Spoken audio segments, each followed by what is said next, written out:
Hi, ladies and gentlemen. This is your boy, the Doordash Revolution. Smash the subscribe button, hit the notification bell, share, like this content, and leave comments down below. Now, I am a multi-apper, and we try to do our best to share some tips, strategies, and information that would help new and beginning drivers as well as new and beginning multi-appers. We try to touch on areas that others don't touch on, subjects and topics others don't touch on, or an add on to what others have talked about. So we had a dinner for two contest for the month of December, and I will be announcing who those winners are. This time it will be some ladies that win it, that have won, because most of the men's was winning, because most of the men's was doing exactly what I asked them to do for the contest. They participated, they commented, they gave feedback, and all of that. Well, we got some ladies that have done that, and I got three. One is a winner of a $50 gift card. The other two are winners of the dinner for two. And I'm gonna pick one of those comments out today. It intrigued me. Plus, it was a question that's worth looking into, because a lot of GrubHub drivers, not only GrubHub drivers, but Doordash, Uber Eats, going through some of the similar problems. Except for what she's talking about, it has been a thing that's been trending among GrubHub drivers. And if you multi-apping, it's going to slow down your momentum or interrupt your flow of how you maximize your earnings. I would like to dig into that right now, or dive into this topic right now. Why am I penalized? I'm going to give a shout out to TD. She been commenting on the multi-apping series, and she is one of the reasons that I was doing a multi-apping, not the multi-apping series, but the GrubHub late orders series and longer wait times. She inspired me to do it, as well as Kim's money plan. She also inspired me as well too, because she had a question about, on her episode, about the long wait times that goes on with GrubHub. But these long wait times been going on, ladies and gentlemen, look like for the last 4 years. I went to doing research, I went to doing studies, I went to analyzing content 4 years back each year. And a lot of content creators talked about this longer wait time. So we want to address it today, hopefully in a different perspective, to make people kind of think about what's really going on in the gig economy, especially with GrubHub orders. The comment that TD put in our episode was about 2 weeks ago, and I'm getting ready to read her comment. Yeah, learning as I am going. That's what all of us did. We did that. We stepped out here. It wasn't no classes. It wasn't no courses. It might have been tutorials on how to use the Driver app. That was it, but we basically was on our own. It's almost like somebody telling you, if you can float, you can swim, kind of thing. And this is what we want to read, what she say. Do you know how many unassigned orders you can do on a GrubHub before you get deactivated? I've been told by a couple of individuals that some get warnings sent to the email and some don't. I'm going to have to do a part 2 to this series, because I know I'm not going to be able to address everything right now. And we want to talk about why am I getting penalized? And we talked about GrubHub drivers getting penalized.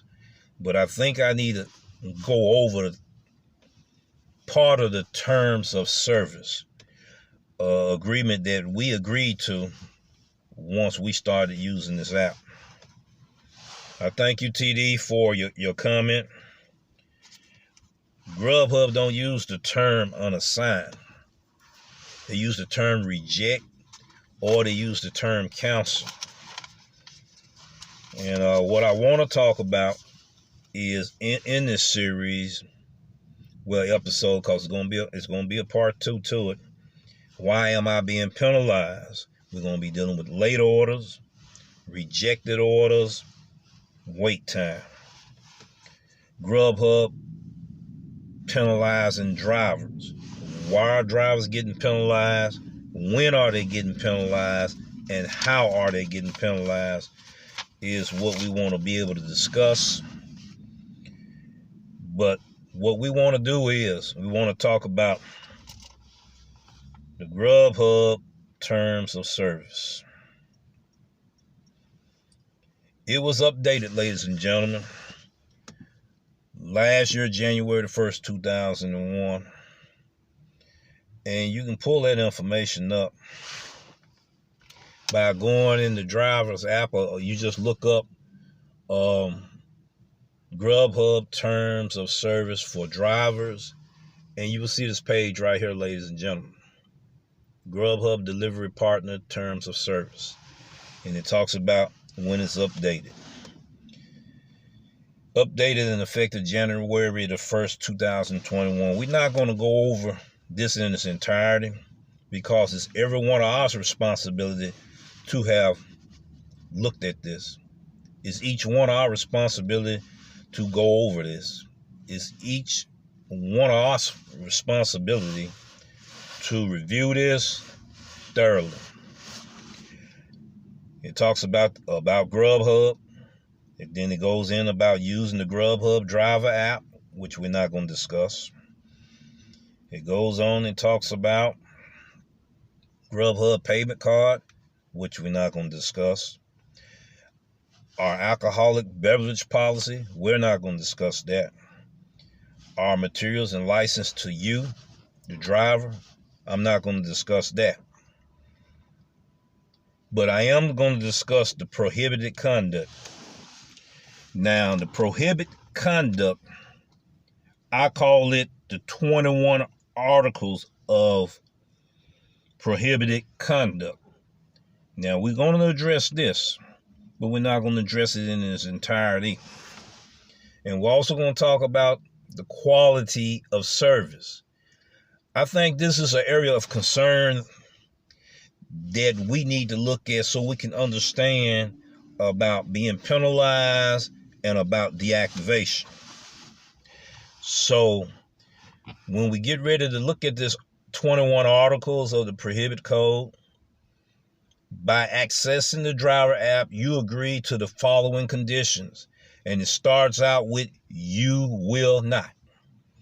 Each one of those article numbers start with you will not accept orders offered through the driver app that you do not intend to deliver. That's article number 1.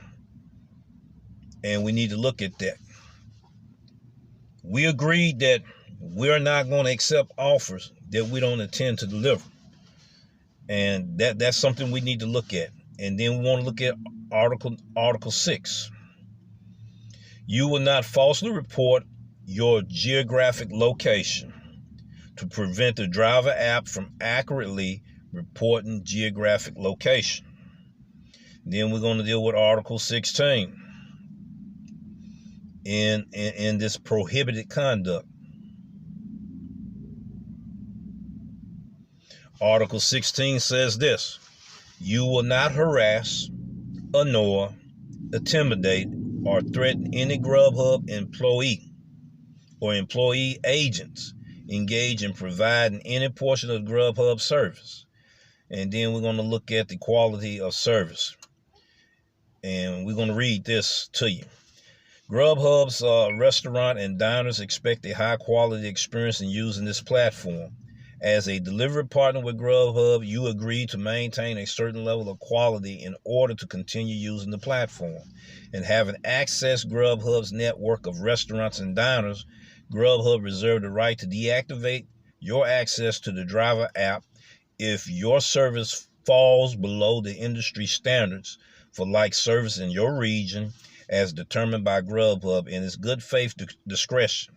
This includes, but is not limited to, unreasonably canceling or otherwise failing to complete an order or orders that you accept, activities that result in repeated or serious complaints from diners and restaurants who contact GrubHub to report your delivery service as incomplete, unsafe, unprofessional, or otherwise in violation of GrubHub's standards or harmful to GrubHub's reputation.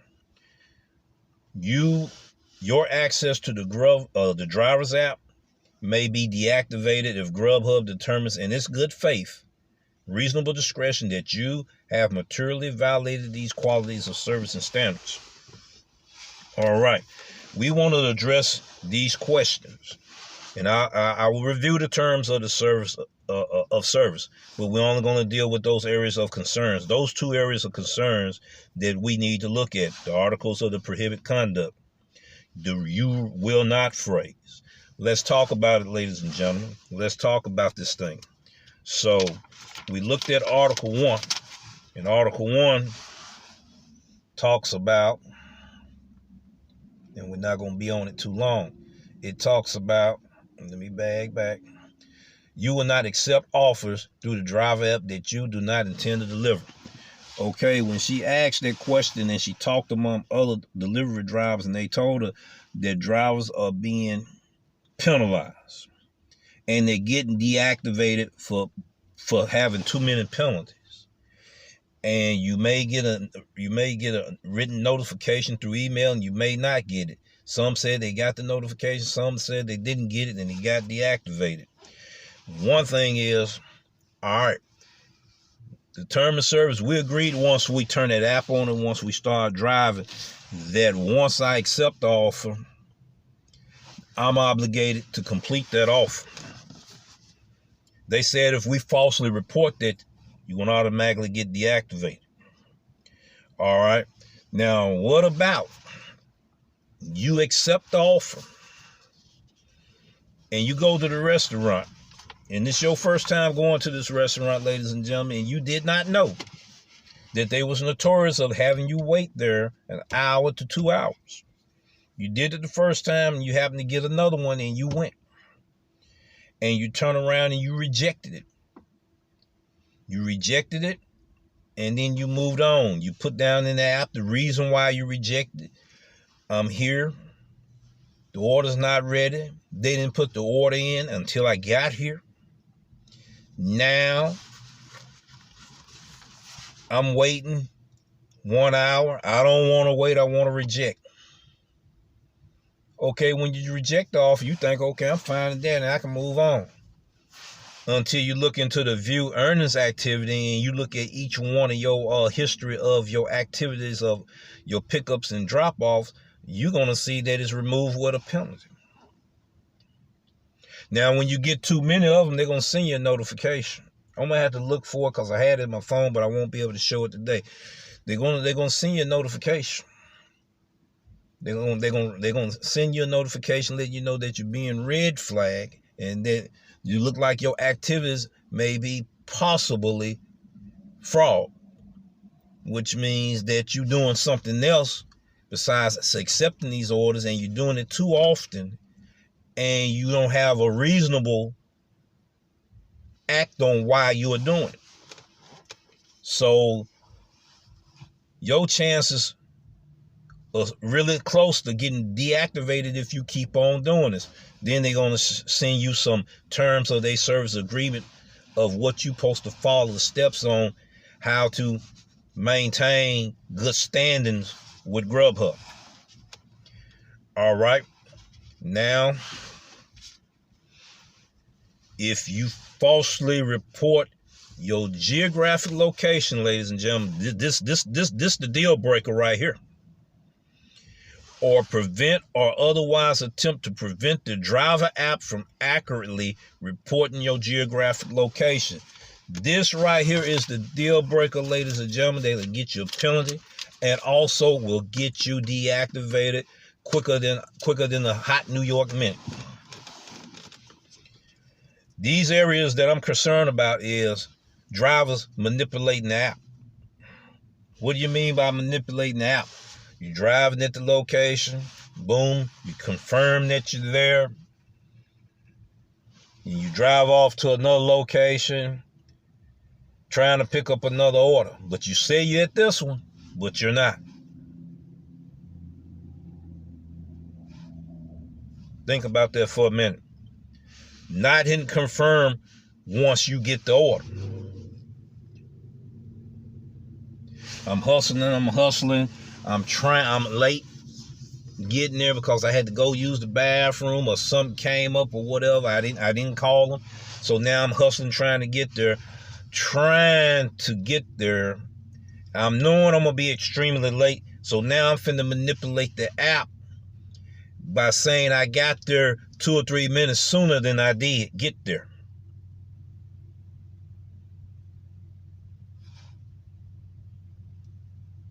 That's a false report, isn't it, ladies and gentlemen? Then there's because you reported that you are at the restaurant, but then you left the restaurant. That's a false report, isn't it, ladies and gentlemen? Tactics that drivers use to cover up that they are extremely late, saying I already delivered the order and you hadn't delivered it yet.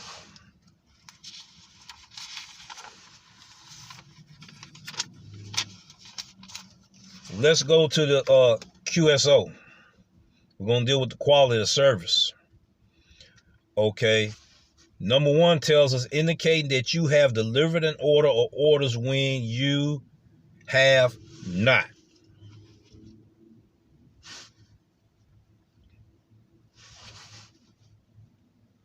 Here's terms for deactivation, ladies and gentlemen. Unreasonably canceling or otherwise failing to complete an order or orders that you accepted. Now, what is our definition of unreasonable, and what is GrubHub's definition for being unreasonable, ladies and gentlemen? That's a question that we need to have an answer to. I did a recording that I was going to put on this episode. I thought about it and I studied and I looked at it and everything. This was strictly behind the scenes on me talking to driver care support. I'm asking questions about this here. I'm getting the answers about this here. You will be surprised what the answers were. I'm still contemplating about putting it on episode. I really am, ladies and gentlemen. But I know the general public needs to know. And I'm finna get ready and get off this episode because I see my time is winding down and I see that red blinker blinking.